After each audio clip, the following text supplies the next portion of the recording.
Oh yeah, go. August 21st Fisher City Council meeting. We have no announcements and no proclamations, but we do have some presentations. Our first one is some service awards. Excuse me, Chief. Thank you, sir. Thank you, sir, Fire Chief Steve Russa. It's an honor and privilege tonight to honor and praise 3 of our 20-year firefighters and fire officers. First up on the agenda is Captain Todd Relay.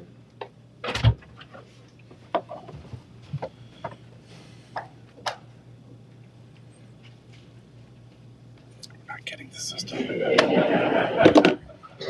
Captain Todd Relay joined the fire service in 2001 after completing his firefighter 1 and 2 certification at the Ohio Fire Academy. He joined the Chesterfield Union Township Fire Department soon after and served for 14 years as a volunteer, rising to the rank of captain. In 2003, after graduating from Anderson University with a degree in education, Todd was hired as a full-time firefighter for the city of Fishers. Throughout his 20-year career here, he has attained several advanced certifications and has served in the training division teaching firefighters around the globe through local and national classes. He was promoted to lieutenant in 2010 and to captain in 2013. He is a graduate of the National Fire Academy's Executive Fire Officer Program, a rigorous 4-year post-collegiate curriculum that educates chief officers of the American Fire Service on leadership and current challenges.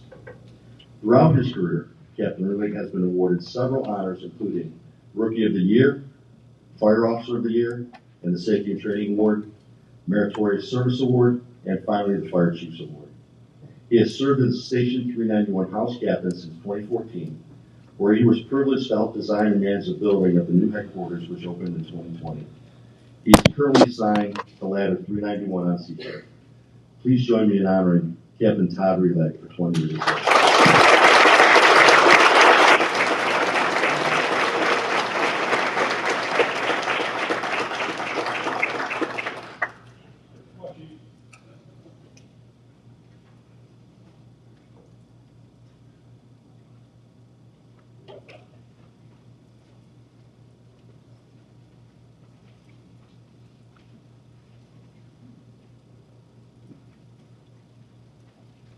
Next on our list is Lieutenant Martin Devine.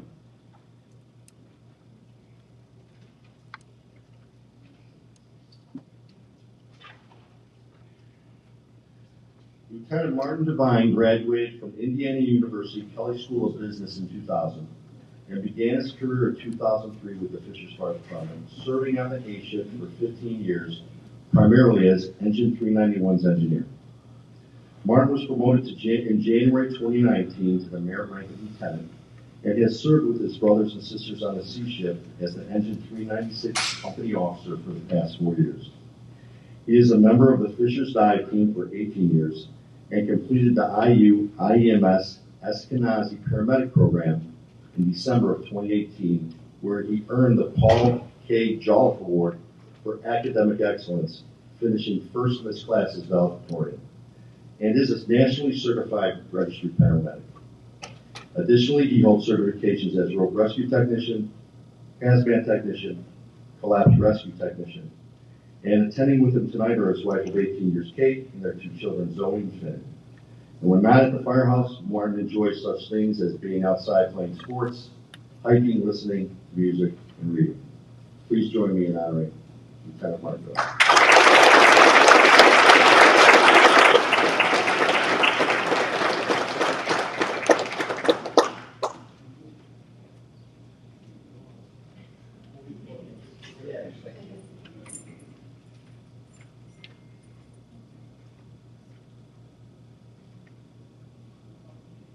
Thank you.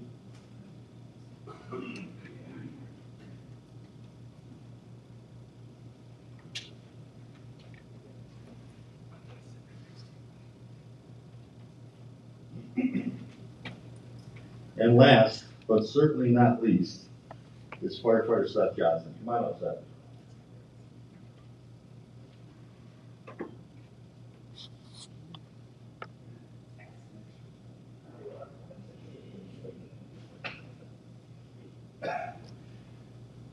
To demonstrate how beloved and endearing firefighter Johnson is on our fire department, I'm going to recite his bio in his own words. Except for one part. Maybe. We'll see how it goes if we get to go with it. Seth Johnson, I graduated from DePaul with a BA in psychology. After graduation, I participated in AmeriCorps living in Washington, D.C. area. There I landed a spot on their wildland firefighting team. This promoted my desire to help others and be around fire and emergency services. After 1 year of service, I spent a few years back home applying to all the local fire departments. And finally, on August 11, 2003, I was lucky to be chosen by the Fishers Fire Department. A few years after having too much fun firefighting, playing, and going out with the boys, I decided it was time to grow up and get married. My family, beautiful wife, Christy, come on up, Christy. Come on, come on, come on. Son Jace, 9. Come on up, Jace. Son Eli, 7. And son Isaiah, 5. And Tiller the dog did not make it. He's 13.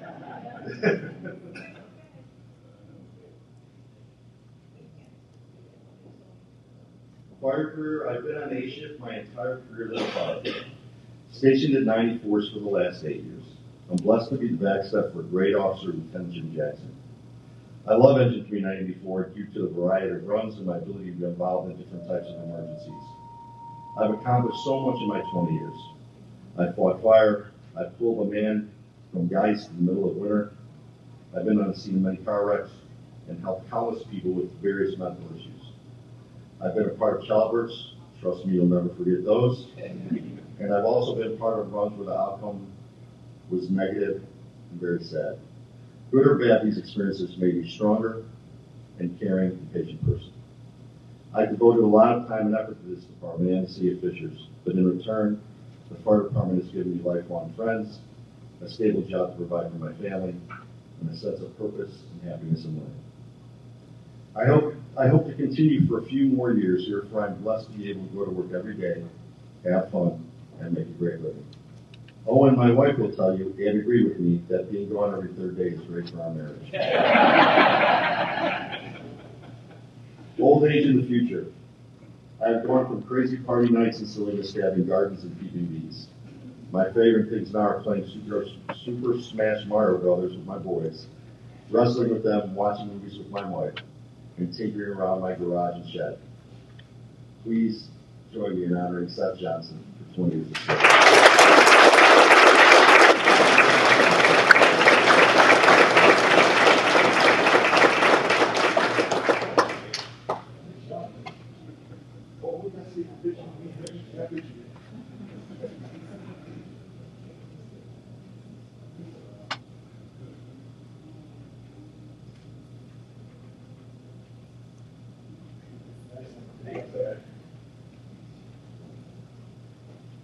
Thank you all for your service to Fishers and all the wonderful things you've done to keep us safe. Again, thank you, gentlemen, very much. Moving on, we have another presentation, the CAT Interoperability Senate Enrolled Act 316. I believe we have a speaker coming up. Like George? Yeah. Wes? George? I know it's right. Hi, Ron.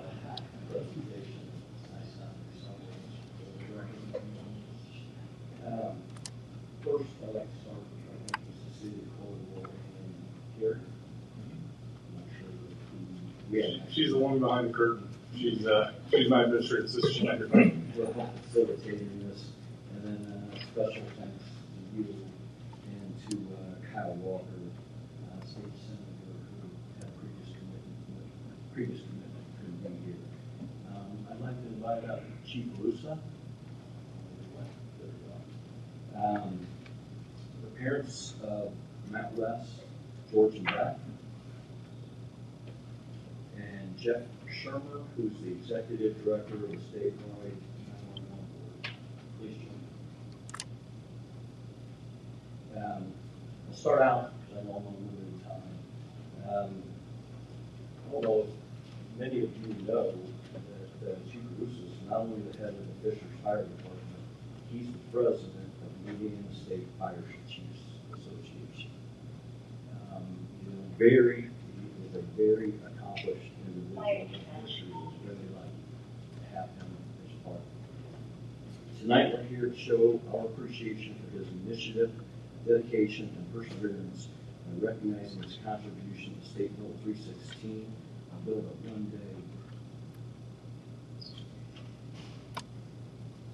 will save a number of lives. To start by asking you, if you go home tonight and there's an emergency at your house, do you know where that response, that 911 response is coming from? Would you be surprised to learn that the closest fire station emergency response team isn't necessarily the one that's going to get dispatched? I wouldn't have ever dreamed this possible, but what I'm about to tell you, I mean, this just couldn't possibly be true. November 16th, they always follow my son's birthday. November 16, 2019, there was to be a birthday party and a housewarming party that night at Joe and Abby's house. They had just purchased a brand new home here in Fishers.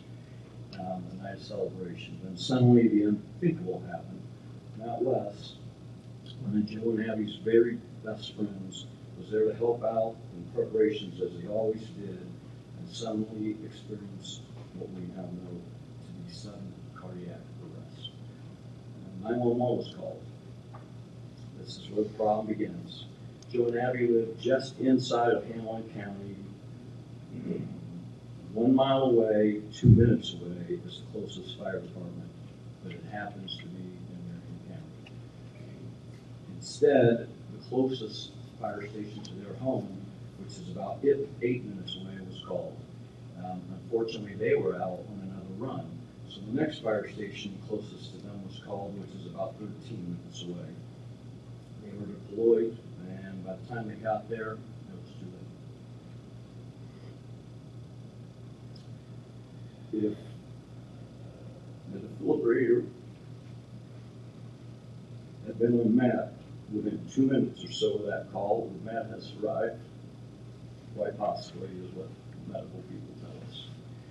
But we'll never know. 13 minutes away, not a chance.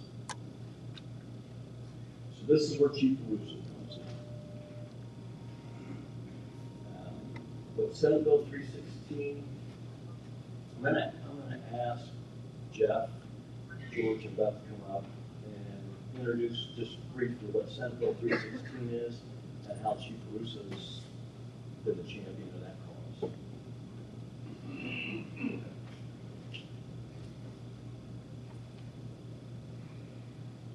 Bear with me, okay? It's told the story a lot of times.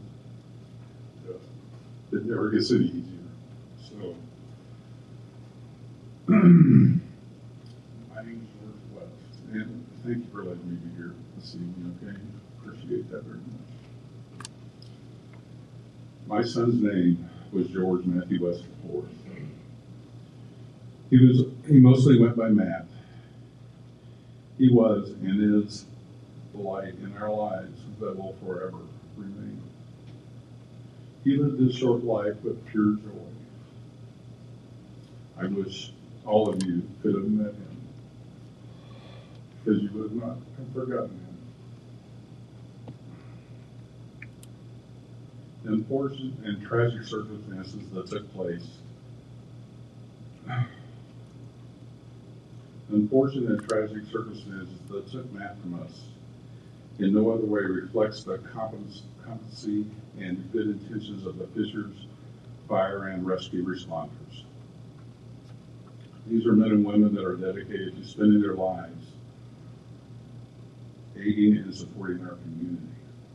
They wanted to save Matt that day. They did beyond what they could, but heartbreakingly, he was gone before they got to him. The current system made it impossible for that to happen. Our 911 system must be able to have visibility and communicate across jurisdictional boundaries. And in any given circumstances, the closest available unit should be given the ability to respond no matter what jurisdiction they are from.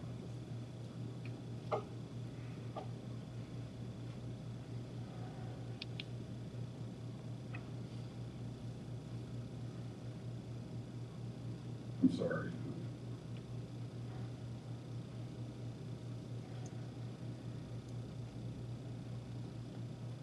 It is our hope that Senate Bill 316, after being signed into law this past spring, will provide a good start with the funding it received to enact these much-needed changes.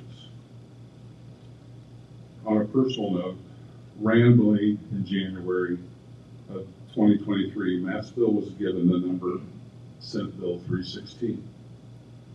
Significantly for our family, Matt was born September 3rd. That's the 3. He left us November 16th. There's the 16th. So that's Senate Bill 316,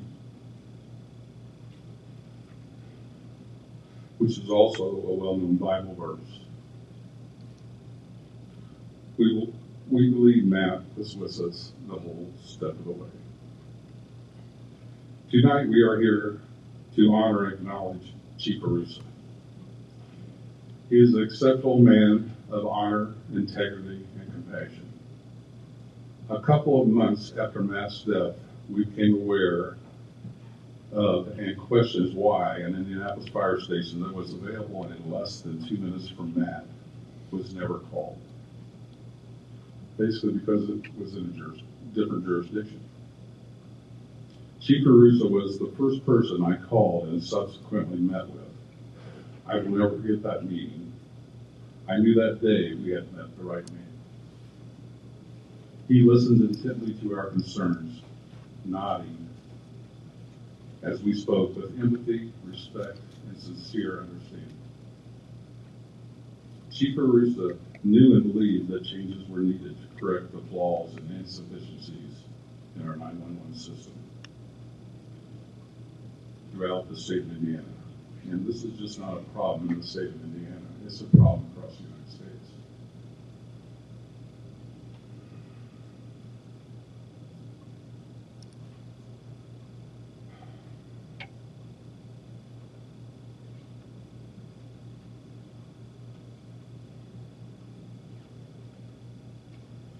He never represented, nor did he make excuses as we voiced our concerns.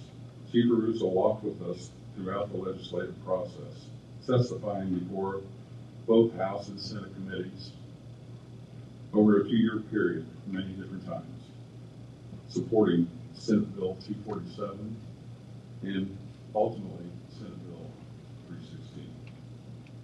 And all the votes in committees, in the House and the Senate floor were voted on unanimously. Chief Arusa is the finest of the finest. He leads, represents, and reflects the best of the city officials. We believe God and Matt sent Chief Arusa to us, and we will always be eternally grateful for him. Chief Arusa has always said this endeavor was a team effort. I would like to give a heartfelt thanks to 3 men that made Senate Bill 316 a reality. Please join me in thanking Chief Arusa, Senator Kyle Walker, who couldn't make it here tonight, and Jeff Schumer, who's in charge of putting all this together and making it happen. Thank you.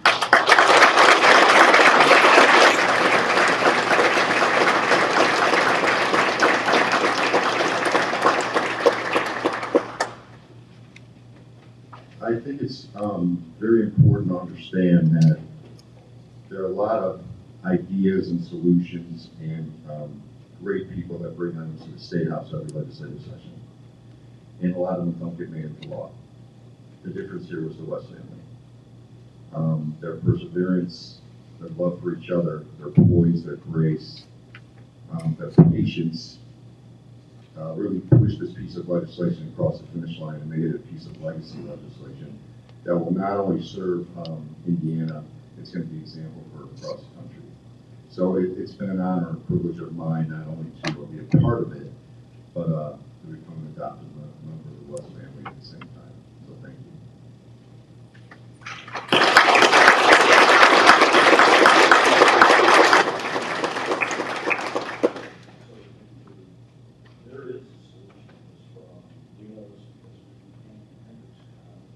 have logistically figured this out.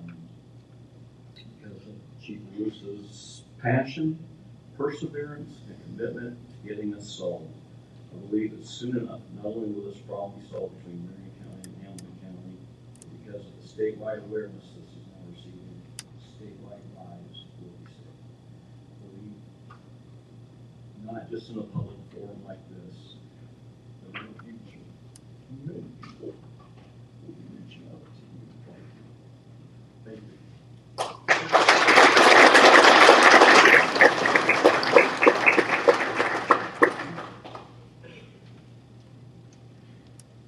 Jeff, maybe you could provide, as a subject matter expert here, just a brief overview of what the legislation actually accomplishes or attempts to start to accomplish. Interoperability. I was brought in early on because I think the second person, George West, wanted to talk to me. At that time, I was executive director for Hamilton County Emergency Communications Center, and we sat down over breakfast and was talking about the problem. The one thing I remember most before we left the meeting was George looked at Chief Russo and I and said, "How do we fix it?" And that set everything in motion. Without us having Steve's support and all his hard work, we wouldn't have got to where we are today. He's been a very important member of this team, and you're very lucky to have him as your fire chief here in Fishers. From my standpoint, a little over a year ago, I moved from Hamilton County and took over the position of the executive director of the Indiana Statewide 911 Board, and this was one of my first tasks that I was pretty much looked to lead. Because I've been on the beginning of that. What we're working to do is eliminate that barrier of being able to see over the county lines, to see what's going on, and truly be able to get the closest unit to respond. We have a lot of technology out there, but there's a lot of challenges that come with that. Not every county uses the same what we call a CAD system, which is computer-aided dispatch system. And sharing the data within those systems is another problem. Whether the vendor calling it proprietary information and no, we're not going to share, or a variety of other reasons, one of which is cost. With Marion County and Hendricks County system, they're fortunate enough they're on the same system, so it was no big deal for them to make that connection. What we're doing as part of this bill is the governor has tasked us with putting together the final report on it to determine exactly how we're going to do it, look at the financial costs for it, with the sole purpose of being truly getting the closest responder to respond to those emergencies. We're literally interviewing every dispatch center in the state of Indiana to get their information. We've been interviewing fire departments, we've been interviewing EMS providers or the ambulance service as well to get that information to try to determine this. Currently, there's 4 other states in the United States that are working on the same project or a similar project due to the same problem. I would like to be able to say this is something that was come about recently, but it's been there for a long time. And with technology the way it is, there's no reason why we can't fix it. Our report to the state is going to be due to them in June of this year, where we'll determine what our next steps will be. One of the things we're looking at is we know it's going to cost a lot of money. The state has worked with us from the standpoint of being able to look at that and see how we can do this with as little impact on the counties as possible. A lot of the counties in Indiana are small, they don't have financial budgets, but this is one of the things we want to, it's probably one of the 35 years of public safety, and I say right now it's the most important thing I've ever been involved in, even as a dispatcher, is trying to get this through to help citizens of Indiana. Again, it would not be possible without Chief Rufus and all his hard work. Thank you.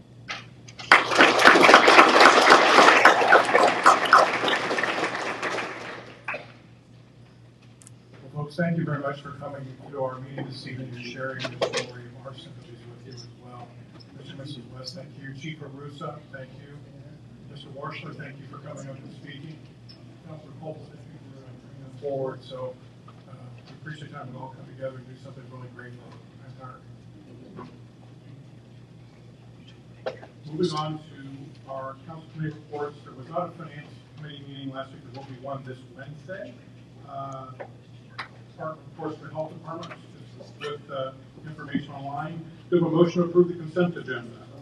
Do I have a second? Second.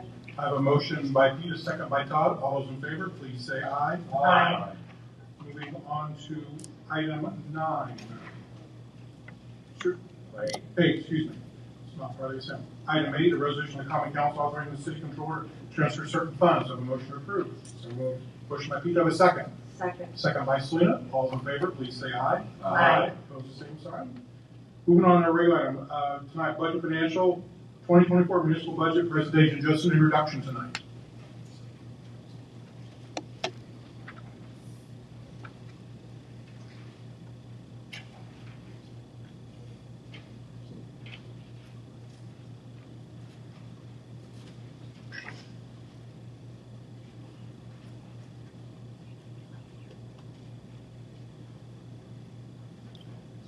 All right, well, thank you, Council President Weingart, City Council. I appreciate the opportunity to be before you tonight to introduce our 2024 fiscal year budget. We are doing things a little bit different this year. We're excited to take another step forward in transparency. In the past, if you recall, we would start this budget conversation at the Finance Committee with only a handful of council members. What we decided as we evolved this is we think we should start by presenting all 9 council members to give you a baseline of what our budget presentation is. And then from there, we have lots of opportunities like the traditional budget process we'll go into. If you recall, recently, we sent out a postcard to every home in Fishers kind of highlighting what the budget process is going to be. So tonight, Council President, you put it correctly, this is an introduction of the budget for you guys to hear and for the community to hear. And then going from here, obviously, we have the traditional process that we always go through with the budget. Here's just a brief timeline, if you will, to take a look at. Again, tonight we'll be here with the introduction. Then we have a couple of Finance Committee meetings, and we're going to have first reading and public hearing, and then ultimately final approval in the October timeframe. Just a quick recap, if you will, some of the work that was done this last year in 2023. I call it last year, but we're actually in the middle of it. If you recall, Geist Waterfront Park was completed. We've worked on Geist Greenway. We're just about done with that project. And we've got the nickel plate trail construction from 106th Street down to 96th Street completed as well. On the public safety front, we opened Fire Station 97.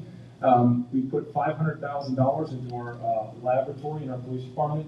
We'll talk a little bit more about the ongoing challenges and opportunities with that moving forward in the 2024 budget. And then we purchased, for many of the men and women standing here today, we purchased brand new self-contained breathing apparatus for all of them. So really a pretty busy year if you think about it, and also some significant fleet purchases as well. So in 2023, we have not sat still, we continue to move forward. But now we look to 2024. And as I was driving here tonight, I was thinking about, I've been working on the City of Fishers budget since we were a town in 2006. I've been a part of these budgets for the better part of 18 years, believe it or not. And one thing that's been consistent, although the city has certainly changed, is we've always had a strong eye towards fiscal discipline. We've always had a strong eye towards investing in what we think the future will hold for our community. We've always had a strong eye in professionalism and transparency. And that's been evidenced by peer review of the GFOA for 34 years in a row, giving us an award on financial reporting for our budget. So these are just a few more items to give you an idea of where we sit today. We have the lowest municipal tax rate of the 4 largest cities in Hamilton County. We have a AAA bond rating. We have record cash reserves. And again, GFOA is recognized time and time again for our transparency and professionalism in our budget reporting. So it's a good place to start from for fiscal year 2024. In general, here's just some basic highlights of 2024 as we look at this budget. We're going to decrease the property tax. We've done this for the last couple of years, and I'll talk more about this as we get into the budget, but we are going to decrease the property tax rate for the 3rd year in a row. We have our first ever investment in our schools, and I'm excited to talk to you about that project. We have historic investments in our neighborhoods, increased investment in road and infrastructure, and a continued focus on public safety. Some of the highlights for 2024 for residents, we will be completing the Municipal Center and the Arts Center. We will be completing the Event Center. Believe it or not, steel just went up recently at our Event Center, so I have a lot of confidence in the construction crew, but I have a hard time believing that by November of next year, all of us will be able to grace the doors of our newly built event center. We're going to start construction on our community center. We hope to break ground in September. And last but not least, we are going to commence construction on State Road 37 and 141st Street with the bid in April. In general, if we just talk about our budget, all funds included, you see here we have a budget of approximately $164 million. Debt service of that is about $35 million. The rest is operating in capital along with cash reserves. I would point to, in all funds combined, so if we want to talk about funds, I know we all don't want to be here all night tonight, but we have several funds, several buckets of money. A general fund, sewer fund, stormwater fund, motor vehicle highway fund, local roads and streets fund. So when we look at that in totality, if we look at our cash reserve policies, we look at the cash reserve in our fiscal plans, we have approximately projected to have $72 million of cash reserves on a budget of 164. We're going to come back to that conversation about cash reserves here in a moment. This gives you an idea of which buckets weigh the most heavily when you think about our fiscal policy as a community. As you can see in the bottom here, the bottom green one is a general fund, so that's one we talk about a lot. That's one where property tax revenue and income tax revenue goes into.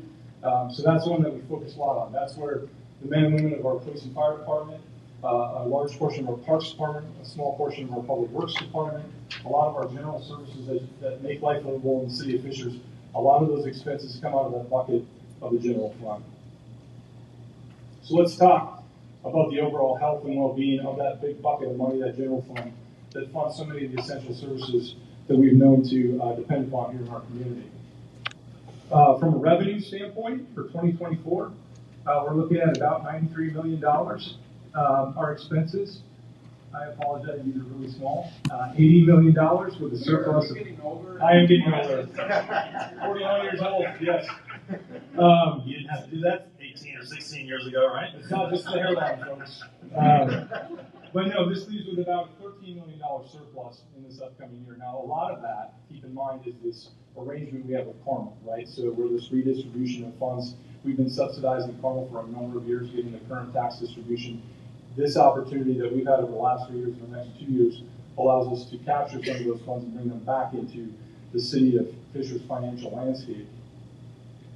Because of that, and because of your fiscal discipline for a number of years, going back to 2018, the bar on the left, the green bar, is the cash reserves that have been growing in our general fund over the last number of years.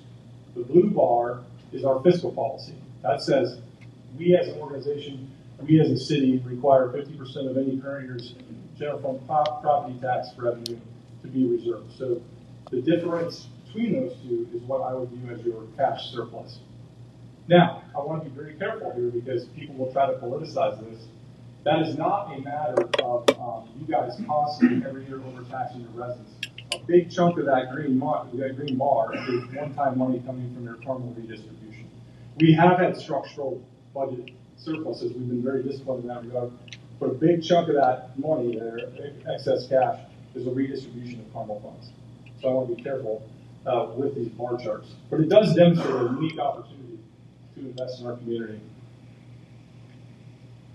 As I mentioned earlier, we are looking at a property tax rate decrease. This, as you can see, has been our property tax rate going back a number of years. We are now, with this proposed tax rate decrease, below 2020 fiscal year. And hopefully we can continue to move even further down that chart as we continue to grow our assessed value, grow our base, and continue to try to hone in spending and continue to try to provide some degree of property tax relief to our residents as we move forward, while still investing in the necessary things that make Fishers livable and desirable to be a part of. So where does that put our tax rate relative to your peers in Hamilton County? The bright green bar that you see is what we currently have as a tax rate, which put us as the lowest in Hamilton County, the 4 largest. Obviously, the light green one just demonstrates how we continue to separate ourselves from a fiscal discipline standpoint compared to our peers from a tax rate perspective. Local income tax, as I mentioned before, and why to some degree we've had a decent buildup in our cash reserves, that top green bar that you see in this graph, That is actually the excess income revenue that we got from this legislation with Carmel. And so you've seen our income grow, our income tax revenue grow fairly consistency with that one blip in the radar. And that actually has more to do with timing. We won't get into the weeds on that, but it has more to do with the timing of collections by the state of Indiana during COVID when everything was kind of haphazard. But those green bars are revenue coming to us from the legislation that we have with Carmel. So let's talk a little bit about what I view as the budget priorities for this upcoming year in the city of Fishers. And I think it demonstrates a lot of what our priorities are as we look at what we are advocating for operational investments as well as capital. When we talk about operational investments, first and foremost, health and safety. This budget that I'm proposing to all of you for consideration over the next coming months has 3 additional police officers included in it for patrol, and then also 2 school resource officers. Chief Gephardt and I, along in partnerships with the schools, we're really trying to continue to grow our school resource officer base here in the city of Fishers.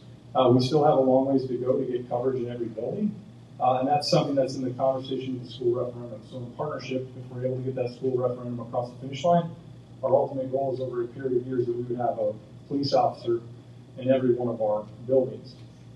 Because of some of the investments that we've made this year around evidence work or technicians in our lab, in our police department, I would say we're a regional, if not a state leader, in the resources and the capability of our organization when it comes to fighting crime. And Chief Gephardt can speak far more in depth and intelligently than I can about it, but with that comes the need for manpower.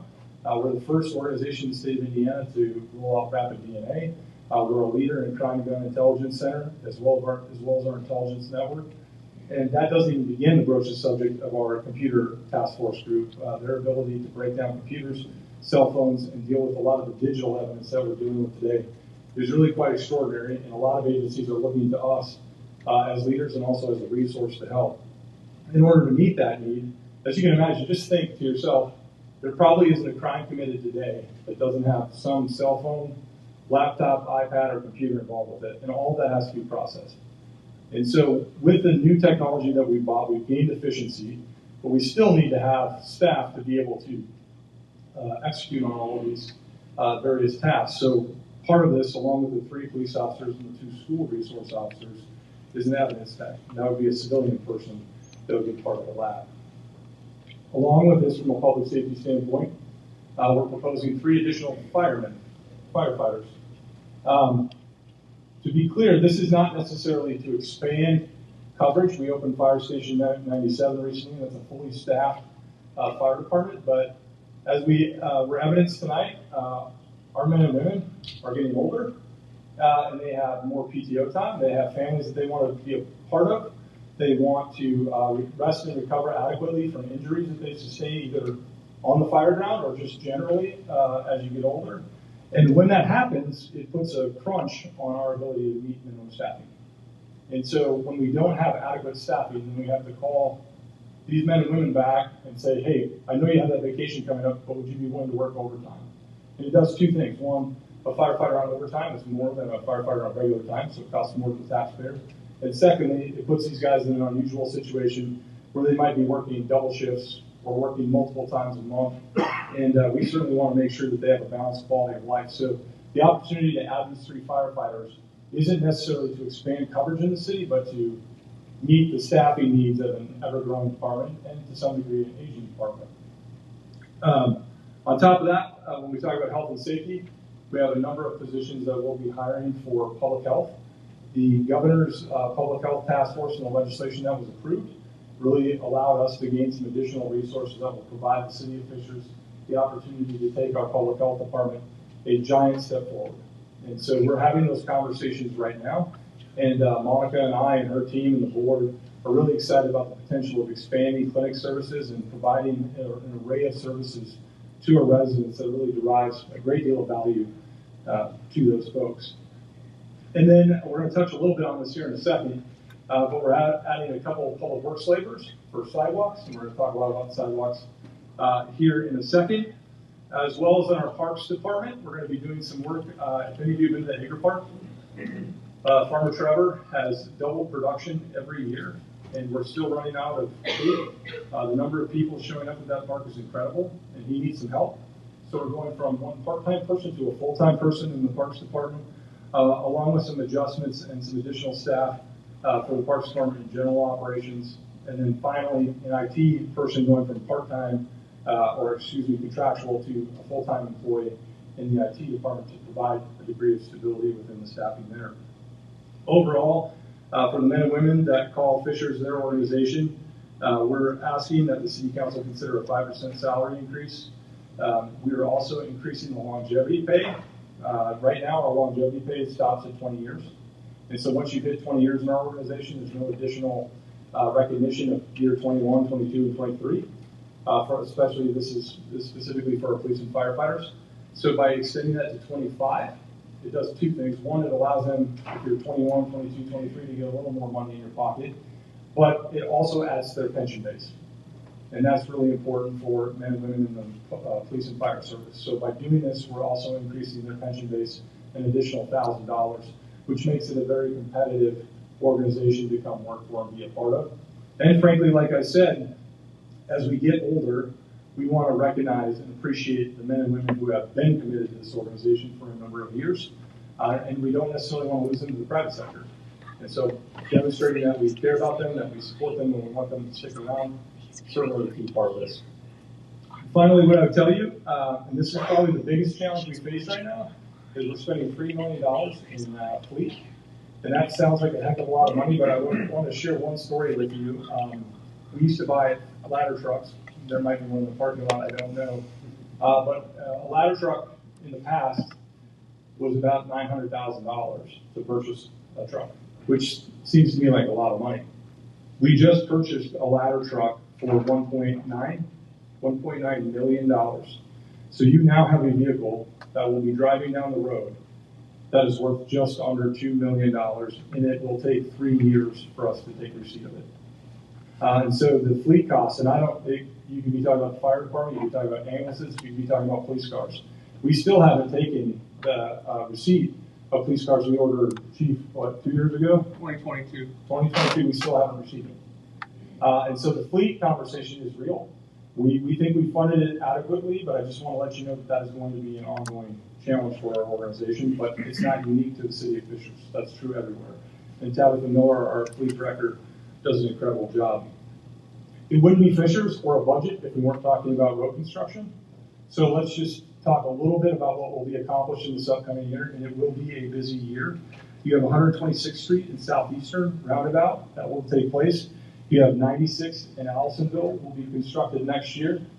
Road widening, Cumberland Road from from 116th Street to 106th Street. And then road widening at 136th Street from Southeastern Parkway all the way to Prairie Baptist will all be under construction at that time. So Brad, I'm not sure how you're going to get out of your subdivision, but I will forward all emails to Councilmember Dreamer. Yeah, exactly. But I live out there too, so I'll feel the pain with you. And then obviously State Road 37 at 141st Street will be under construction. As I've said before, and I will commit to this again, I want to be very careful when we start construction on that project to not completely gridlock the northwest part of the city. So we're going to bid in April. We'll sign the contract, but I want to make sure that 146 in Allisonville is somewhere in the realm of manageable before we tear up 141st Street and then really have gridlock. But every indication according to MECI is that we'll be able to coordinate those and get things underway. And then the final project up there, an exciting one I think, is the pedestrian bridge over 96th Street. Is an exciting project for us that will start to connect the Nickel Plate Trail to our neighbors to the south. A lot of talk in this community about roads, and I thought these stats were incredible, and I want to take a moment here to thank the team that helped me put this together. Jordan Alexander on my team, Elliot Holgren, and Lisa Bradford, they all worked really hard to come up with some broader context for all of you to understand some of the progress that we've made. But I think these stats are pretty insightful. So between 2012 and 2015, the amount of roads that we were able to repave was just around 22.5 miles in a given year, or in that time frame in those 3 years. In 2016 to 2019, this is when the wheel tax revenue, we took the step to do that. We doubled the amount of roads that we were paving in the city of Fishers. But just over the last couple of years, we've been able to bump that to 75 miles. That's nearly 3 times as much, and you can see that on the right. That graph demonstrates our ability to get into our neighborhoods and start really paving the roads. So what does that look like graphically? And it's a little hard to see tonight, but from 2010 to 2015, that shows you the amount of resurfacing we did. You should see a bunch of colors, which you don't, because frankly, we weren't focused or doing a great deal of resurfacing in our community. We heard loud and clear from our residents that when they walk out their front door, they care about what their neighborhood looks like. That's their symbol of how strong they're doing as a community. And so with your support and with the fiscal discipline that we've had, we've been able to realign a lot of resources. And now you look at the page next to it, and you see just the amount of neighborhoods that we've been able to get into, and not just pave a little strip of road, but pave an entire neighborhood, which makes a huge difference. And just so you know, this year, in 2024, we intend for that to be the same. We intend to have a strong resurfacing program. And I know there were a number of public comments about Walnut Creek, I believe was out there today. That is on the list for next year to work on the concrete roads. And we've got a lot of concrete roads. Councilman Giffel, we know how difficult those are going to be. We're going to have to do them in phases, but Walnut Creek, we are going to do a big section of that this upcoming year. So we're excited to at least start taking a crack at it. What I'm most excited about tonight, and we've had this conversation numerous times in Finance Committee over the years, how are we going to spend this money? How are we going to take care, what are we going to do to invest in our community, given the fact that we were able to receive these funds, both from fiscal discipline of passing budgets that had surplus, but then also the funding that came over in the Carmel legislation. And let me tell you, we spent a lot of time internally thinking about what would matter to our community and what would make a difference. And so tonight, I'm going to share with you my recommendation on a portion of our surplus and how I think it should be invested. And when I say a portion, this graph gives you an example. The proposal that I'm bringing for you tonight has an approximately $12 million expenditure, which would leave, again, you would still have $24 million in surplus, above and beyond what you need as a cash reserve policy. So by no means are we spending this down to a point of any type of financial concern. You have your cash reserve plus another $24 million. That gray piece on the circle chart is what we're recommending that we spend from the surplus. So when we talk about these priorities, what are the things that we want to focus on? And again, this one-time money we thought long and hard about, and these are the 3 categories that we think are appropriate. Expanding trail connectivity. Time and time again, if you were to poll our residents, the #1 priority that we hear about is better trail connectivity. And so we focus on expanding trail connectivity and engagement. Neighborhood and community vibrancy. One of the things that we talk a lot about is being a smart, vibrant, and entrepreneurial city. We want that in all 4 corners of our community, and we want it in our neighborhoods. We've done a tremendous job. Megan Baumgartner, our economic development team, they've done a tremendous job bringing jobs and growth and a dynamic downtown and entertainment center along the I-69 corridor, life science center. But we've never turned our back to the concerns or the opportunities that reside where we all live, which is our neighborhoods. And so tonight we're going to talk about a series of investments in our neighborhoods and frankly the vibrancy of our community. And finally, the one that I'm really excited about, our opportunity because of your guys' fiscal discipline to come right alongside the men and women who call themselves teachers in our HSC school system and be able to provide them some resources that they've never had the ability to have before. So let's talk about this breakdown of the $12 million, and we'll go into each one of these here shortly. This is the full breakdown, and I know unless you have 20/20 eyesight, you're not going to see this, but this will be posted tonight after I've had the opportunity to provide you guys the context for the presentation. Will be provided on our website for anyone that would like to view it. So let's talk about trail connectivity. Trail connection, we're asking to spend approximately $2.2 million on our trail connectivity. And then we have a hub, if you will, or excuse me, hub and spoke. We have an additional trail node that we're asking for $800,000. Let me just talk a little bit about each one of these. So we've recently done a trail master plan that we've been focusing on. Where are the places that the community really wants to connect to? Where are the opportunities to draw as many people from their homes into key areas? whether it's a nickel plate trail, whether it's Sky Greenway, whether it's downtown, where are the areas that we can further connect our community? And so with that $2.3 million, the red lines are what we're advocating that we would build next year for that money. On the far north west side, you see a trail connection that's along 126th Street. It goes from Allisonville Road all the way over to the Nickel Plate Trail. So the opportunity to connect all those homes directly over the Nickel Plate Trail. We're already doing some work with Delaware Township to connect that trail section on 131st Street. This will be an opportunity on 126th Street. As we've talked about actually at this podium before, if you move south now, that little red line in downtown, and Councilmember Giffel, you and I went out and visited with the gentleman. If any of you walk or drive downtown right now on Lantern Road from basically 116th Street south to Pullman Point, on any given day, if you just sit there, which I've done, and looked, people are walking in the street. There's no sidewalks. And we think there's an opportunity here to build a key connection for all those folks that call downtown Fisher's home, be able to walk up and go to a restaurant, take their kid to school, any variety of opportunities. The same goes true in the far southeast section there, that red line, 106th Street. If anybody's ever tried to walk on 106th Street, there's no sidewalks, there's no path, and there's no shoulder either.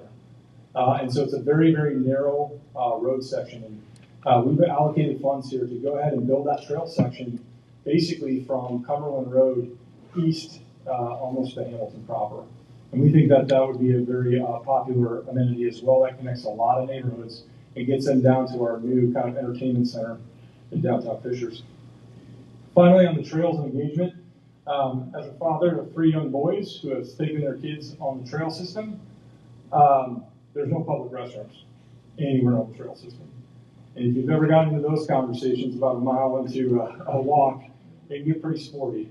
And so we really do need public restrooms. And I'm really excited about the partnership we have with Delaware Township. The fact that they're willing to put a restroom building on the north end. And then if we can bookend that on the south end, I think we're providing those amenities that are essential on such a busy trail. Along with that, we have our makerspace right there. So we've challenged our team, Marissa and the Parks team, to say, okay, how do you engage that space to draw people in to the makerspace? And they're excited, they're engaged, and they can't wait to create really kind of a node down here on the southern end of the trail. So that's our trails engagement plan. The next one I want to talk to you about is our neighborhood and community vibrancy plan. And this is pretty robust, but I think it's awfully darn important in today's times. So first and foremost, we'll talk about each one of these. Sidewalks and landscaping. Every week, one of the most dangerous things that our employees do in the city of Fishers, believe it or not, is not necessarily the men and women in those uniforms. It's the Public Works Department who goes out in the middle of our medians and mows twice a week in some of the busiest traffic out there. And we do it twice a week, just to mow it, just to make it look nice. And Councilwoman Newman, from an environmental standpoint, it's a head scratcher as to why we're wasting fuel and manpower to do that. We want to replicate the good work that the community organizers came up with for Allisonville Road. It looks wonderful, it's low maintenance, it doesn't put our men and women in harm's way in the middle of the intersection, except for occasionally if we have to mulch or weed. And so we want to replicate that throughout our community. And by doing that, we will reduce the amount of greenhouse gas emissions, we will reduce the amount of manpower that goes into this, and we'll create kind of a common aesthetic throughout our community. So that includes 126th Street, which I don't know if you know this, but if you look at the medians on 126th Street from State Road 37 to Oriole Road, there isn't a single tree, not a single tree in any of the medians. With this funding, we'll be able to create a landscape much like you see here, with real meaningful trees along that area and break up that concrete, if you will. As well as Oriole Road, all of the roundabouts will have a common aesthetic in our community. One that's probably going to be the most popular is we're allocating $1 million for sidewalk repairs. Eric Bethel, our Public Works Director, for years has been doing the best that he can with the resources that he has to meet the growing and ever-growing demand for sidewalk repairs.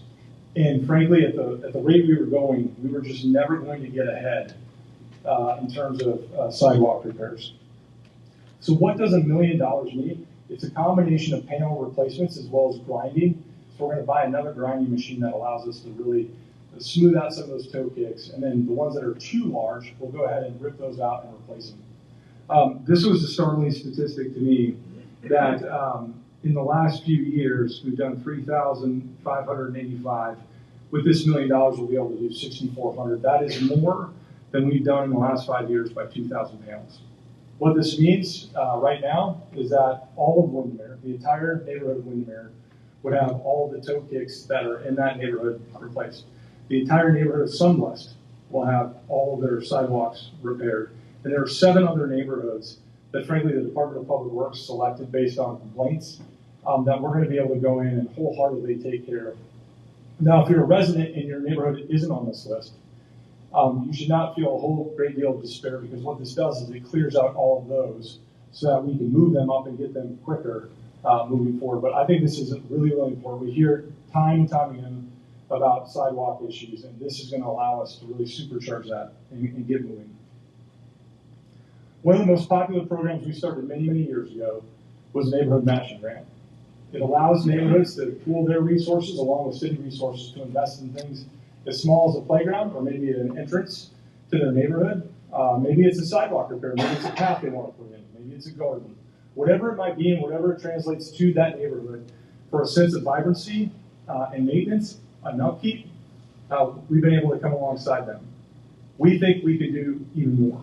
And so what I'm advocating for is to move our neighborhood matching grant from $100,000 to $750,000. And for this one-time opportunity to really supercharge our neighborhoods, my recommendation is that you do not do a 50-50 match, which is what we've done before, dollar for dollar. You bring $1, I'll bring $1. But instead, make it 80-20. Because there are neighborhoods that struggle financially and they don't have the resources necessarily to go dollar for dollar. Here's an opportunity to incentivize those folks that maybe haven't applied. You say, hey, look, this is an 80-20 match, and there's a real opportunity to do some creative work here. Now, I will say, in this case, all $750,000 does not need to be spent in the upcoming year. This is an opportunity. If we can set that money aside, and if it doesn't get done in year 1, we can spend that money down over a couple of years if need be. But if the neighborhoods line up and they're willing to go do all this, what a great opportunity for us to, again, demonstrate our support from the front porch all the way through to Main Street here in our city. This is one, Councilwoman Newman, I think you'll be near and dear to your heart. As the weather gets hotter, case in point today, the concrete and urban environment that we find ourselves in does not lend itself to cooling things down. It only heats it up. And I know our environmental working group has been talking a lot about how do we create shade, how do we create canopies to provide a break in the heat moving forward, and frankly, aesthetically, how do we continue to make this a wonderful green place to live. And so we're advocating a $250,000 allocation for urban forestry. A number of our parks are actually devoid of trees, and we have a great opportunity to plant some mature trees, up to 2,000 mature trees throughout a variety of our parks and in different areas in our community. So great opportunity there as well. A project that I've been working a lot on lately, and this is actually a testament. I will tell you this really quick story. I know it's on here. I took a team around 11 o'clock the other night down to 96th Street, and we drove around quietly throughout this whole area. It was Chief Gephardt, myself, Megan Baumgartner, Eric Kupple, and I'm glad we didn't get pulled over because it would have been hard to explain. But we were down there to really start to understand what's happening to our 96th Street corridor. And you can see it during the day, it's a busy, bustling place, but if you don't see it at night at 11 or 12 o'clock at night, you're not seeing the whole picture. And there's a real opportunity here. I mean, this can be a great place and a great corridor in our community. One of the commitments I've always made, and I know that this council has made, is we want every corner of our community to be vibrant.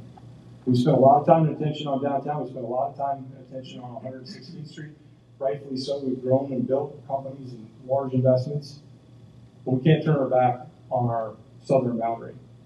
And I think with this $3 million allotment, along with the streetscapes that I mentioned earlier, we have a real opportunity here to change the trajectory of a particular area. And I'm excited to get to work on this 96th Street corridor. And this goes from I-69 to Atlanta Road. I think now is the time. Now is the time to invest in this area. We've always been proactive. We've always been aggressive, saying we're not going to go through these cycles of decay. We're not going to go through these cycles of crime. Instead, we're going to invest appropriately, and we're going to make it a better place that incentivizes more investment and more people to want to be a part of it. So I'm advocating for you to take $3 million of the surplus to go start to deploy a plan on 96th Street. And we can talk more about that at Finance Committee about what specifically those items are, but for the general purposes, it's a reinvestment from I-69 to Landon Road. Finally, we've been blessed as a city, in no small part because of our school system. Many, many, many people have decided to move to this community because of our educational system. And we as a city have benefited from that. Our home values, our income levels in our city have done well because we're a desirable place to live, and part of the reason we're a desirable place to live is because of our educational system. You all have done such a tremendous job from a fiscal discipline standpoint that we have the resources to do something very unique. And I believe that there's been a lot of political turmoil. There's no question about it. It's the elephant in the room. Everyone knows that. We have an opportunity to go back to where I always go back to. And that's the men and women that make things happen. It's not us, it's not the politicians and our rhetoric and our Twitter posts or Facebook feeds. It's the policemen and firemen, it's the teachers. Those are the ones that get it done. And so when we reinvest in them, when we take care of them, they'll take care of the city. And I think we have a very great opportunity here to provide resources to our teachers in a way that hasn't been done before by a city. So what I'm advocating for is a teacher innovation micro grant program. I don't know, that's a long term. I don't know if we'll use that as a marketing or branding pitch. Jocelyn, you might have some ideas on that. But what we want to do is say, hey, teacher, if you have an idea, if you want to go do professional development, if it's a conference or something that affects anything that you want to go do, bring that forward to this committee. And this committee will provide those resources to those teachers to bring innovation to the classroom. And I don't want to sit on the committee. I don't want any of our council members on the committee. I want the committee to be educators. I want to have former teachers, administrators, help us understand professionally what could be done, what's possible. And so my recommendation is that we take $500,000. We tell our teachers, we're there with you. We want to support you. And here's an opportunity for you to pursue whatever professional passions you have. And don't tell me about it. Don't pitch me about it. Talk to your peers because they know best. And so I think we have a great opportunity here with this program. It's a little unorthodox, but that's always been our way. Let me just close out tonight. I know it's warm and I appreciate your guys' patience. This budget will decrease our property tax rate. It's the first ever investment in our schools. It's a historic investment in our neighborhoods. And I believe it's investing in all the areas that make life livable in the city of Fishers while still being fiscally responsible. I understand that tonight is merely an introduction, Council President Weingart.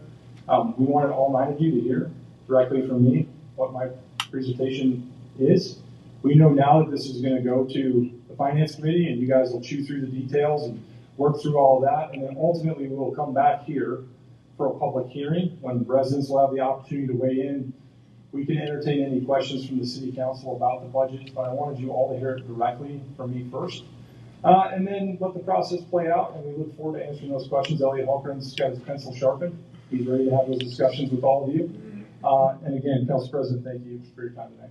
Sure. Thank you, Scott. This is just an introduction night. We certainly have a number of meetings in 2 months to work through this and see what we're going to have with this. Our first, actually, kind of really little deep dive will be this Wednesday on our Budget and Finance Committee meeting, which is at the Pavilion at 5 o'clock on Wednesday. Public is welcome, without question. It's your money, and we certainly welcome your input as well as we go through this process. Thank you. Yes. Thank you. Mayor Fadness, thank you. I just have to come back to State Road 37 and 141st Street for sure. So last year the bid came in too high and that project was halted. Is there a place where the new bid has to come in order for us to move forward, or like, can you share with us your approach on that this time? Yeah, absolutely. I think pausing last time created a couple opportunities for us. One, we were able to value engineer about $5 million out of that, just by taking that bid back and really reworking it and saying, okay, where are the areas we can cut? Also, we had some sewer utility work that left some question marks as to timing. We were able to get that sewer utility work done. I was just talking to Becky, he's around here somewhere, there it is. He's Mr. 37, he can speak more intelligently about it. But we feel very confident, we plan financially for this, and I have a firm commitment that we're gonna build this thing this upcoming year. So I don't have any concerns about that at this point. We're slotting about $20 million for that to be able to accomplish, and we think that should get the job done. We needed to hear that. Thank you very much. And thanks for sharing today with the entire council. I think that was wise. I'll just make one last comment, and that was, there was an obstacle in the room, just, it was really hard to see and follow along with you, so. I had a hard time seeing. Yeah, and certainly our friends that are here in the room have a hard time seeing as well. So, and that's why I wanted the information ahead of time so I could see it, but you'll post it. I will be posted tonight for everyone to see at the same time. I think, Ashley, it'll be up on our website, along with some more descriptions of some of these programs. So, you know, not just a PowerPoint, but rather, okay, if we're going to talk about the neighborhood matching grant, let's have a few paragraphs that explain what that program is. So we're going to be building that all out. I would say in the next 24 hours. The PowerPoint will go up right away, and then talking about some of these programs, we'll add some meat to the bone, so to speak, so people can really dive into that. Thank you. That's what we need. Thanks. Good plan. Scott, thank you. Thank you for your team putting this together for us. Moving on to item 10, R082123A, request to appropriate additional court perpetuation funds. Thank you. For the record, Lisa Bradford, City Controller. You guys have sat through the budget presentation, so I'll try to make these next three pretty quick, and I'll just talk about the next three items all together right now, and then we can hold the public hearings as we move forward. So the item before you is for the perpetuation fund. These are funds received related to the city court, and so Judge Chinky has identified a need for some additional supplies in his operating budget, and so that's the $7,000 request for the perpetuation fund in excess of his 2023 budget. And then the next item is an additional appropriation for continuing education. Continuing education is funded through a variety of payments. It's a dedicated fund, particularly for the police department. So Chief Gephardt has identified $35,000 that's needed for officer equipment, and he's here tonight if you guys have any specific questions on that particular item. And then the final one is an additional appropriation for professional services for the sewer utility. As we continue to move through the full acquisition of HSC utilities, we've kind of gotten everything nailed down, and with that has come some additional insurance expense. So this was an unexpected item that related to some lift stations that are in floodplains, and obviously if you have something in a floodplain, it's a little more expensive to insure. So this additional appropriation covers that and makes sure those are adequately funded and able to be replaced if needed. Thank you. We have three public hearings. Are you going to do one at a time, Lindsay? Okay, very good. Any questions on these three items? Lisa, I have a question. The funds are coming from the cash balance. Do we also call that the cash reserve? Yes, yeah, Okay. yeah. Okay, thank you. Okay. Any other questions? I will have open up item 10 for a public hearing. Anybody wish to come forward, please state your name and address for the record, please. Seeing no one coming forward, I will close the public hearing. Do I have a motion by Pete? Do I have a second? Second by Todd. All those in favor, please say aye. Aye. Moving on to item 11, I will open up for a public hearing. Anybody wishing to come forward, please state your name and address for the record. Seeing there's no, I will close the public hearing. Do I have a motion approved? Motion by Pete. Do I have a second? Second by Selena. All those in favor, please say aye. Aye. Item 12, open up for a public hearing. Anybody wish to come forward, please state your name and address for the record. Someone's come forward, I will close the hearing. Do I have a motion approved? Motion by Pete. Do I have a second? Second by Todd. All those in favor, please say aye. Aye. Thank you very much. Moving on to economic development. R082123D, request to approve a confirmatory resolution with On Point Innovation. Thank you. For the record, Megan Baumgartner, the Director of Community and Economic Development for the City of Fishers. Over the last couple of months, you've approved the project agreement for the On Point Innovation Park building, which is in our Life Science Park. So with that, it included an abatement. So at the July council meeting, you had approved a declaratory resolution for that. This is now the final step in that process. So it'll be the confirmatory resolution requires a public hearing. It'll be the same process for this item and then also for Pure Pharmacy, which is our next item. I'm happy to answer any questions before opening that for the public hearing. Any questions for Megan on this? If not, I will open up for a public hearing. Anybody wish to come forward, please state your name and address for the record. Seeing there's no one coming forward, I will close the public hearing. Do I have a motion to approve? Motion by Pete, do I have a second? Second by Selena. All those in favor, please say aye. Aye. Opposed, nay. Moving on, item 14, a request to approve a confirmed resolution with Pure Pharmacy. Thank you. So again, similar to the On Point, this is Pure Pharmacy, the compounding pharmaceutical company that is locating in the Indy Metro Airport down off of 96th Street. This is just the final approval process or step for their abatement as well. Any questions for Megan on this one? If not, open up for public hearing. Anybody wish to come forward, please state your name and address for the record. Seeing no one's coming forward, I will close the public hearing. Do I have a motion to approve? Motion by Pete, do I have a second? Second by Todd. All those in favor, please say aye. Aye. Moving on, item 15, request to approve a resolution amending agreement with Andretti Auto Sport Holding Company. Yes, so in September of last year, council approved the project agreement for Andretti's plans to build their global headquarters here in Fishers. Just based off of market dynamics, some of the racing series that they're pursuing, they've requested an amendment to their project agreement.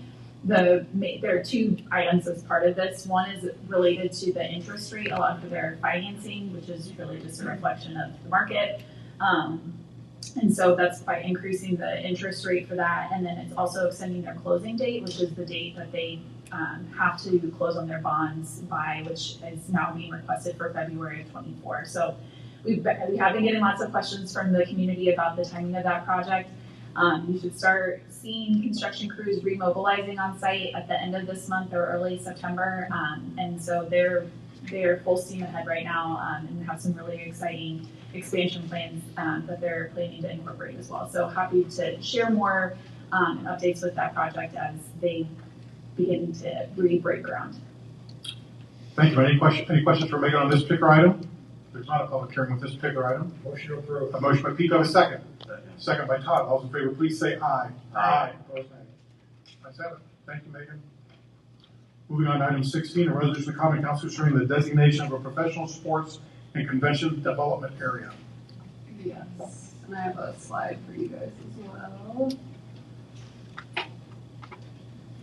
All right, so yes, this resolution is related to a professional sports development area that we are intending to establish here in Fishers. So as some of you know, the city earlier in the year had the opportunity to approve an amendment at the state level, which essentially authorized the city of Fishers to pursue this PSDA here at the local level. So since that has been done at the state level, we've started this local process of adopting the resolution to establish this area that you see on the right here. And I did a few weeks ago before we took this to RDC, I provided a one-pager to you all on the district, just giving high-level overview.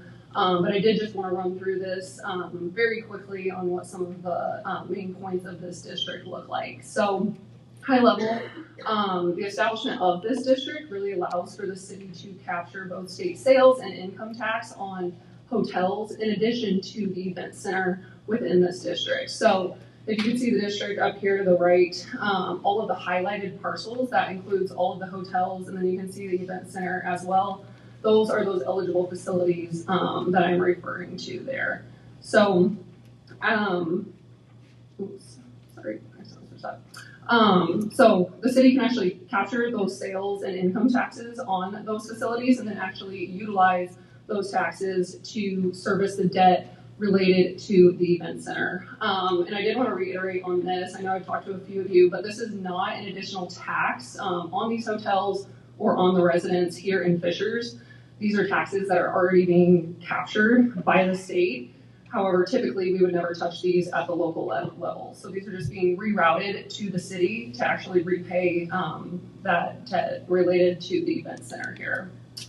And per that amendment, the maximum capture is 2 million. So that can be amended over time. As of now, that's what the state amendment caps us at. We're confident that that 2 million will be captured just based on what historically the DOR has said we have captured on these facilities, within this district. So with that, are there any questions? This is the third step. Like I said, we have taken this to REC, Plan Commission. Following council tonight, we'll take it back to REC for a public hearing, and then we'll finish out with the State Budget Committee review, which will officially allow the district to be adopted here, and then we can begin capturing taxes on our facilities. Any questions? I have a question. Of that 2 million we collect, what's the debt service going to be? How much will that cover? So it's about 20% of our rental will be paid for by the state. The easiest way to put it. Nicely. So it's a great program, and I want to thank Senator Walker, Speaker Houston, Representative Jeter, all were very helpful in getting this legislation passed. And we do have to go to the state budget agency next month and get final approval, but we're cautiously optimistic that we'll get that done and hopefully collect revenue again this year. And that is more of a formality. It's just a review. And then, yes, like Scott said, we could begin capturing this as early as the end of the year. Any other questions for Jordan or Scott? Yes. The district is a geography, and if there are new hotel properties that are constructed in the district, can the district expand? The district itself cannot expand.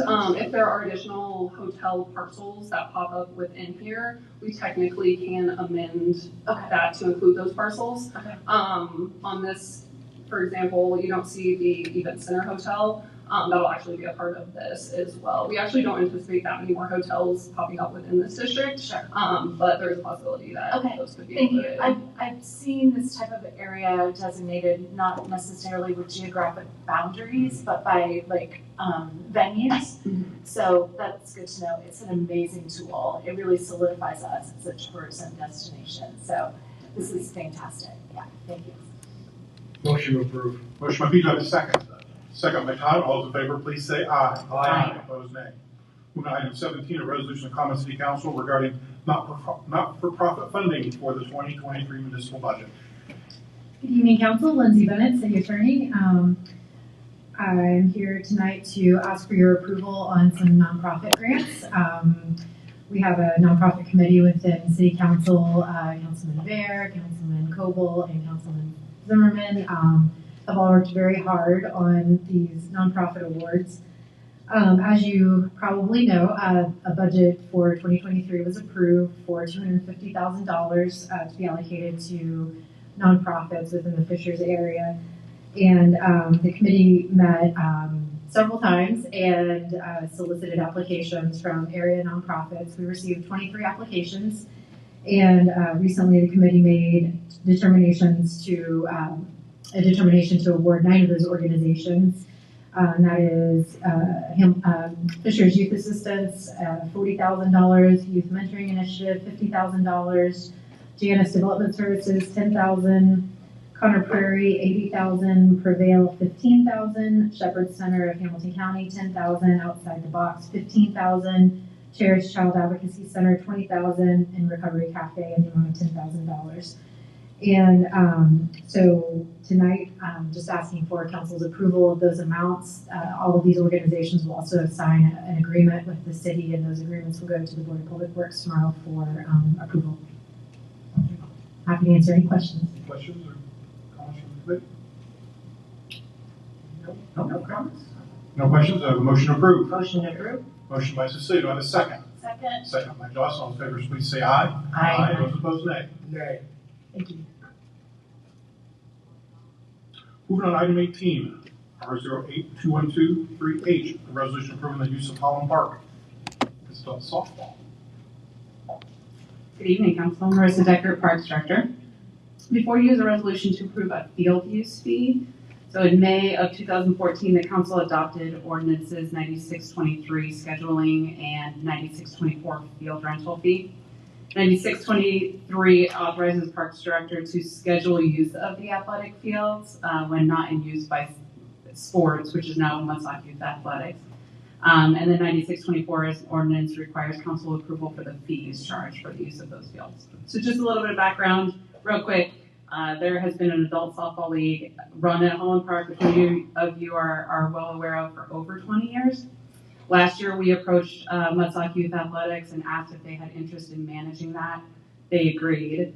And after a year of management, they decided they no longer wanted to manage that and they were going to dissolve it. So we fielded a number of calls from community members with a desire to see this program continue. And then at the same time, we were contacted by Circle City Athletics, CCA, with interest in managing an adult softball league. So Woodstock Youth Athletics is in full support of this transition. They are not using the fields at this time on Sundays at all. And we desire to rent one field for 8-week sessions in fall, spring, and summer to CCA to continue to operate that adult softball league. So we kind of see this as a win-win-win-win for the Parks Department, for Woodstock Youth Athletics, for CCA, and then most importantly for our community. So we are seeking approval today from council to rent the field for $2,000 each season for a total of $6,000 annually. Happy to answer any questions. Any questions? Motion to approve. Motion by Pete, do I have a second? Second by Selena. All those in favor, please say aye. Aye. Opposed, nay. Thank you. Thank you. Moving on to item 19, a resolution approving an interlocal agreement with Howland County, Indiana concerning the distribution of certain local public health revenues. With the time out.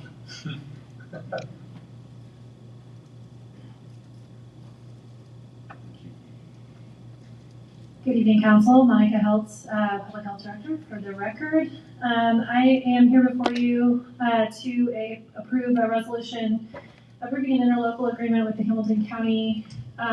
This is a requirement for this through the state Board of Health in order for us to receive the new funding that is allocated through the state as part of the Governor's Public Health Commission, which then became Senate Enrolled Act 4, now known as Health First Indiana, a lot of names.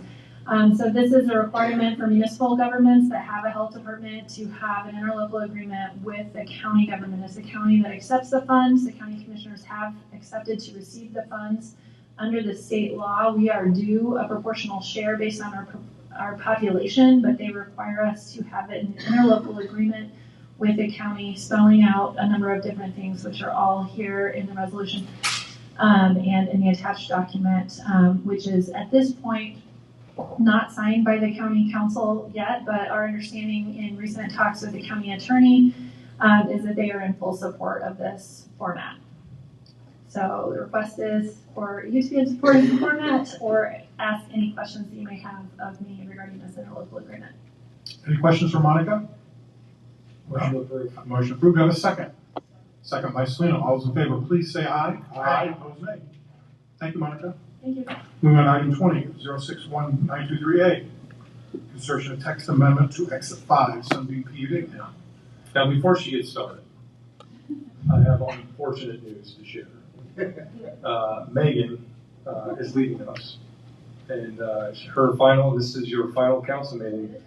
And so I know we all want to talk about the sign ordinance.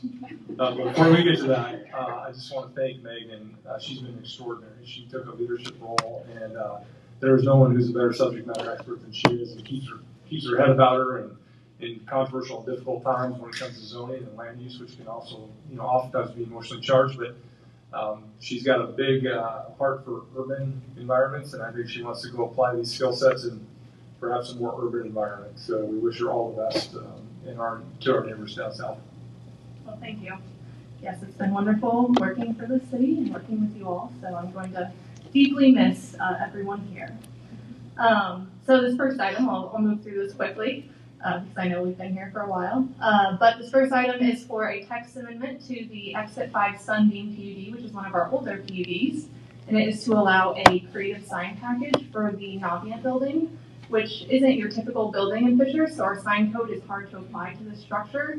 And since it's an older PUD, it doesn't have that allowance that newer PUDs have for with created sign packages. So this did go to Planning Commission last month. It got unanimous favorable recommendation, and so we're here to ask for a final approval on this. Any questions for Megan? No questions for Megan, but just when you call me before you're leaving, because I'm gonna have to bring somebody in, Megan, so you know. With that, I'll go ahead and make a motion to approve. Motion by Pete, do I have a second? Second by Selena. All those in favor, please say aye. Aye. Opposed, nay. Move on to item 21. So item 21, for this item, it is first reading, but we're asking that you suspend the rules and approve on first reading. It does require a public hearing. This is for a right-of-way vacation for 121st Street and Circle Drive, and it is a part of the City Walk, City Walk development. We're vacating the right-of-way as a part of that new development project. So, reminder, it is a public hearing, and we're just asking to suspend the rules and approve on first reading. Any questions for Megan on that? If not, I will open up for the public hearing. Anybody wish to come forward, please state your name and address for the record. Since there's no one coming forward, I will close the public hearing. Motion to suspend. A motion to suspend the rules by Pete. Do I have a second? Second by Todd. All in favor, please say aye. Aye. Any opposed? Motion to approve. I have a motion approved by Pete. Do I have a second? Second by Todd. All those in favor, please say aye. Aye. Opposed, nay. Moving on. Megan, best of luck to you. We'll miss you. Thank you you for everything you've done for us. Yep, you're welcome. We still have some annexations to get through. We're moving But on. those go quickly. Yes. Moving on to Geist Forest annexation. So this is adoption of the fiscal plan and the final reading on Geist Lake Forest. Motion to approve. A motion by Pete. Do I have a second? Second by Spin. All those in favor, please say aye. Aye. Opposed, nay. We have to try 23 as well, or we have taken care of that. We move on to City Walk annexation. Lindsay, do we need to Let's vote do 23. individually on each So a one? motion to approve item 23, please. So moved. Motion by Pete, do I have a second? Second by Selena. All in favor, please say aye. Aye. Those opposed, nay. Ayes have it. Moving on to City Walk annexation. Yes, the next four are for City Walk. We had to break it up into two annexations, but again, final reading on fiscal plan. Sorry, having to take a vote on all those. Motion to approve item 24. I have a motion to approve item 24. Do I have a second? Second by Todd. All those in favor, please say aye. Aye. Opposed, nay. Do I have a motion for item 25? Motion to approve 25. I have a motion by Pete. Do I have a second? Second by Cecilia. All those in favor, please say aye. Aye. Motion to approve item 26. Motion by Pete to approve item 26. Do I have a second? Second by Cecilia. All those in favor, please say aye. Aye. Opposed, nay. Motion to approve item 27. I have a motion by Pete to approve item 27. Do I have a second? Second by Todd. All those in favor, please say aye. Aye. Opposed, same sign. Item 28, the next annexation. Yes, so this is first reading of this annexation, so it does require a public hearing, and this is in response to a sewer connection. Okay. At this point, we will open up for public hearing. Any wishing to come forward and for the public hearing, please state your name and address for the record. Seeing that there's not, I will have a motion for first reading. Have first reading. We've had first reading. Move on to Kaylee annexation. Same with this one, public hearing, and it's because of the sewer annexation. Very good. We'll open up for a public hearing. Anybody wish to come forward? Please state your name and address for the record. I will close the public hearing. We have first reading. First reading. We had a first reading. Is there any unfinished or new business? Moving on to community comment. There were also some comments submitted online that were circulated amongst the council members today. If anybody wish to come forward to make some comments tonight, you get 3 minutes.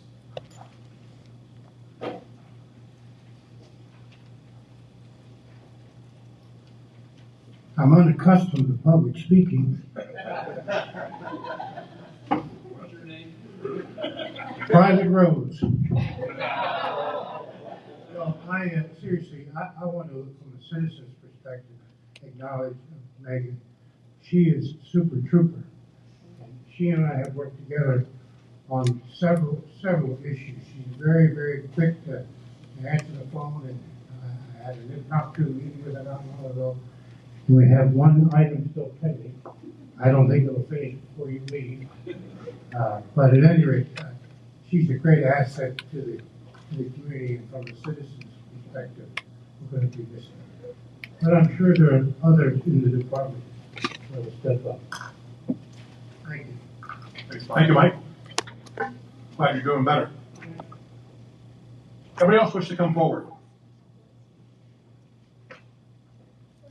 Hey, I'm Ross Reinhardt at 7704 Creekside Court, and I really enjoyed the introduction to the budget presentation tonight.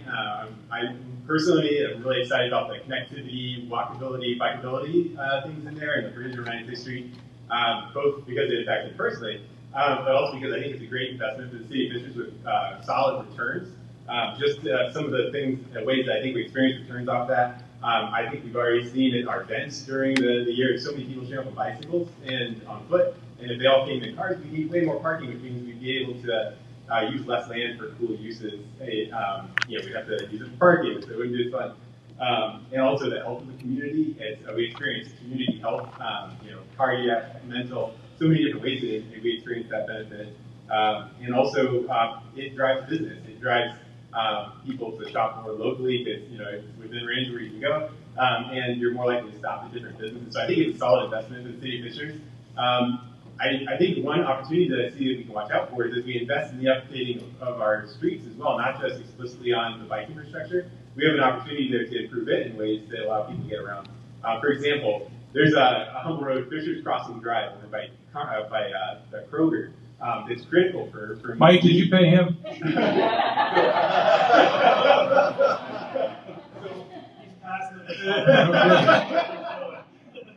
I want to highlight this section of road because it's been critical for me to get to the grocery store. So I would count it among our treasures in Fishers here. Its service is covered in natural traffic calming. It has evolved over time with the passage of time and automobiles. And I think there's a few lessons we can draw from that. One, its speed is limited at 20 miles an hour, and that's a magical speed. If you can get speed on the streets down to 20 miles an hour, there's a lot safer mixing with cars and traffic.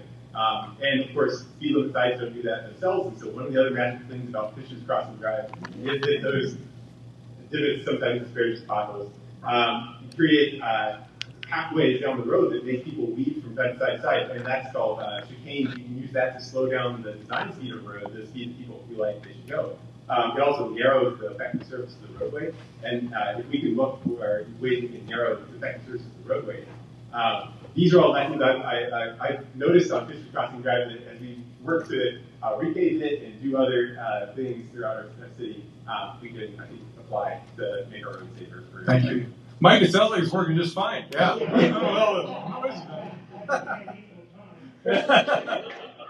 Very much appreciate your comments. Everyone else wish to come up, please. Good evening, Bob. I do have a PowerPoint presentation, a very short one, if I can get it to launch. Thank you.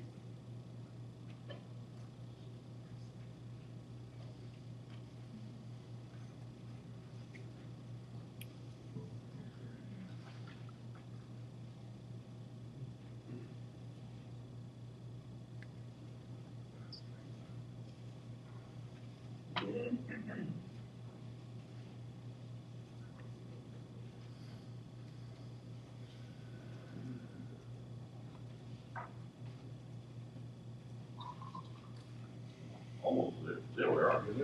Perfect. My name's Robert Evans. I live at 1707 Burning Ridge Lane. I'm the current president of the Quaker Ridge Homeowners Association.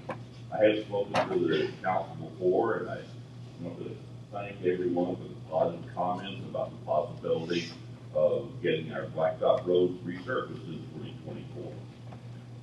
However, when I went back to my neighbors that live on Hamilton Pass on Concrete Street, they said, seriously, Bob?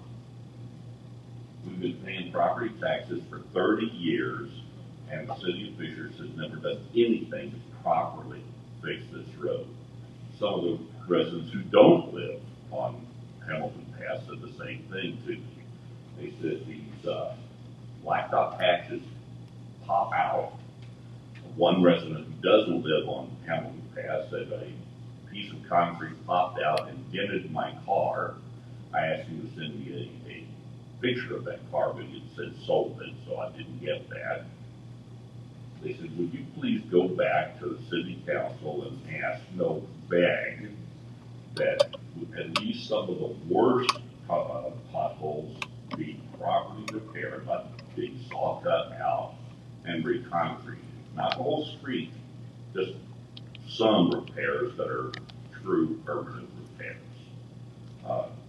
Here's what Hamilton Pass looks like. Just a few pictures.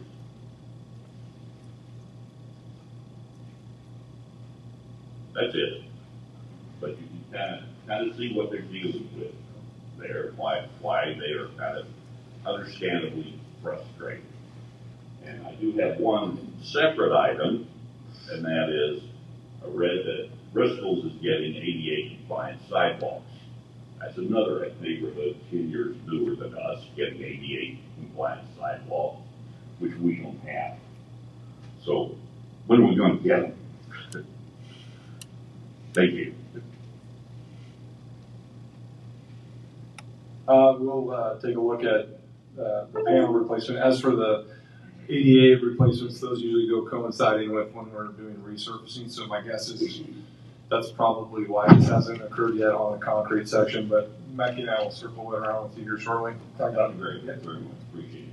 And I know it's not time for public comment on the budget, but it looked great. Thank you. You can say that all day long. That's fine.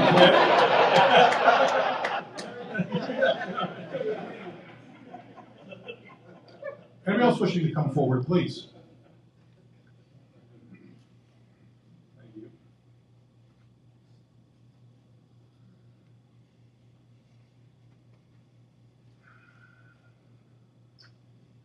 Hi there, I'm Chad Carmichael.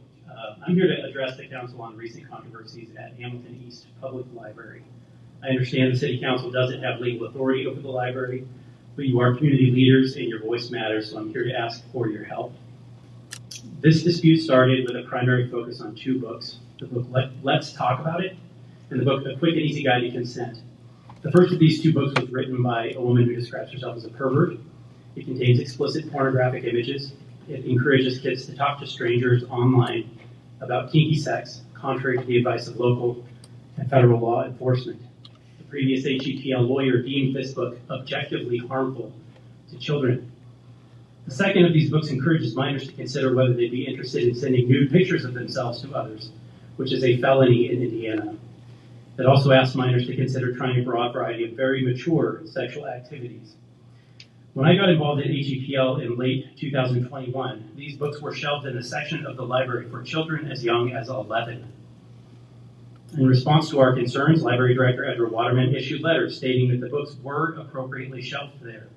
When public outcry resulted, Ms. Waterman was finally driven, without acknowledging error, to move these books to the adult section. But Ms. Waterman didn't just move those two books, no. She insisted on moving the entire youth nonfiction collection of about 1,000 books. Why did she do that? Well, I asked her, and she told me that she moved all of these books, including the two that we were concerned about, because of the size of the collection, which made it a good fit in the adult section. So she apparently moved all of these books to avoid conceding that we had a point. The book Let's Talk About It is still marked as for teenagers in the HEPL catalog. This is the situation that parents have been concerned about. At a time when we all agree that the teen zone needs more books in it, she chose to move 1,000 books out for no good reason and leave a ton of inappropriate erotic novels in the section as well. This is not what our city needs. Meanwhile, dozens of classic works that should have copies in the teen zone, books like Animal Farm or Of Mice and Men or Watership Down, do not have copies in the youth collection. This too is not what our city needs. Since these two books were moved, a new HEPL board passed a policy that requires moving age-inappropriate books out of the youth collections. Unfortunately, the policy the board passed was, I think unintentionally, too strict. And it is being implemented by the director, who, as we've seen, is not cooperative. The result was predictable. We ended up in the news when Ms. Waterman moved The Fault in Our Stars to the adult section, a book that the board obviously never meant to move. What should be done at this point? I have ideas I'm happy to share. What we need from you is support for doing something. Public recognition that despite flaws in the policy, the intention of the policy was good, even if it needs to be refined. Please speak up. Please support the effort to address these real problems in our library. Thank you. Thank you. Anybody else wish to come forward? Good evening. Name and address for the record, please. Stephanie Hunt, 9732 Stablestone Terrace. Do you need all of it? That's good. Okay. Mayor Fadness and City Council members, this is my first time speaking to all of you. Thank you for letting me speak tonight. I am Stephanie Hunt, a mother of 4 students in HS schools and a proud member of HS Equal. For those who do not know, HS Equal is a group of students, parents, and Fishers residents, some also from Noblesville, who want to cultivate a community of equity and love. We actively support our HSE students, educators, and equity-minded school board members, along with all marginalized communities in Fishers. While I have a personal political preference, we are a bipartisan, diverse group of people who happily manage to find common ground for the best interests of others around us. This past weekend, I had the opportunity to volunteer in the HS Equal booth at the club day during the Fishers Farmers Market. I was blown away by the amount of love and concern your constituents had for our schools, teachers, students, and their fellow community members. No one asked what party our school board members belong to, but they did want to hear about the referendum and how it would affect our schools and, most importantly, our teachers. I was fortunate enough to be able to attend the joint meeting with you and our HSE school board when, with bipartisan support, you passed a resolution to support HSE's referendum this November. Listening to your why was very meaningful as a community member, and I truly appreciated your support for the schools and the future of Fishers and Noblesville. Since that meeting, our library board has become a disastrous national news story. Thursday afternoon, 2 of the library board members and the legal counsel for both the library board and the HSE school board were observed discussing plans to fire our library director, among other concerning things. Our HSE school board also recently jumped into the fray and scheduled a meeting to remove HSE's nominee to the library board 2 years early. One of the school board members then had a public meltdown on social media when the school board president canceled the meeting to bring the focus back to the referendum, where everyone's heads and hearts need to be right now. The school board and library board are not supposed to be political. We are playing games with children's lives and education. I am respectfully asking all of you to remember how good it felt to have that bipartisan camaraderie when you voted to support HSE's referendum. I am asking you to publicly use your platforms as leaders in our community to bring attention and an honest education to your constituents about the referendum our schools so desperately need. Katie Dowling, CFO of HSE School District, gave a transparent and detailed breakdown of the budget. I know there is an accountant on this council who can speak to how well organized and professional she is. Please stand up for our schools, our CFO, our staff, our students, and our community, and publicly support and request that people vote yes for this referendum, yes for our teachers, yes for the futures of the students in HSE schools. Thank you. Thank you. Anyone else wishing to come forward, please? Okay.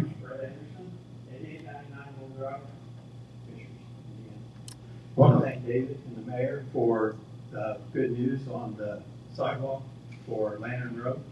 It'll be great. I don't want to start crying in happiness, but it'll be nice when it's done, if all the easements get done, so let's change that to when.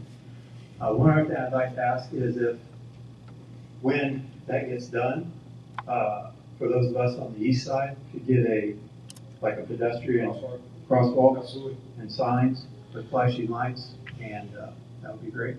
Thank you again for all the effort. We still have a pothole at the end of the street. So, you saw that. David, you'll be out there tonight, won't you? Yeah. So we need that fixed. Other than that, thank you very much. I appreciate it. And thank you. Thank you. Anybody else? Well, I will certainly say we were Doug. Doug, you don't live in Fishers, but I'm going to let you come up anyway. That's kind of our inside joke that we have. Well, that kind of brings me to my how I'm starting. It's good to see you, Doug. How are you? Thank you. Thank you. It's kind of start my talk off. This month I celebrate my 37th year in this community. Same address, as well as 43 years married to the same woman.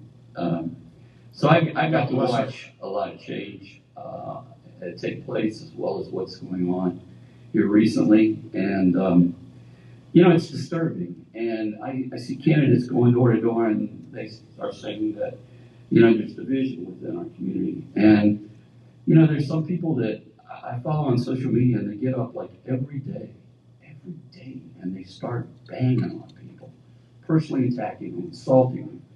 And my good friends, and then we're importing this stuff to our community. This guy that was arrested the other night at the library board.